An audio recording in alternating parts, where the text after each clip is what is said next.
હવામાન વિભાગ દ્વારા રાજ્યમાં આગામી 7 દિવસ દરમિયાન હળવા વરસાદની આગાહી કરવામાં આવી છે।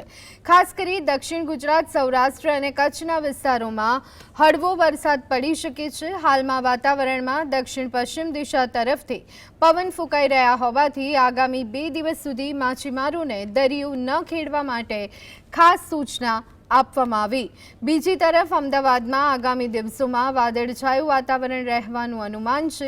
વરસાદના આંકડાની વાત કરીએ તો રાજ્યમાં અત્યાર સુધી સરેરાશ 209.2 મિલીમીટર વરસાદ હોવો જોઈતો હતો, જેની સામે હાલ 162.5 મિલીમીટર વરસાદ નોંધાયો છે, જે સામાન્ય કરતાં ઓછો છે।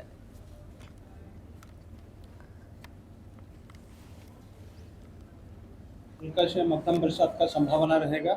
मेनली दक्षिण गुजरात की जो जिलाएं है और सौराष्ट्र कच्छ की जो दक्षिण भाग के जिला है, ऐसा स्थिति बने रहेंगे अगले 2 दिन। और उसके आगे थोड़ा सा उत्तर भाग की कुछ जिलाएं, दक्षिण सौराष्ट्र की भी उत्तर भाग की कुछ जिलाएं आगे हल्का सा मध्यम बरसात होने का संभावना रहेगा।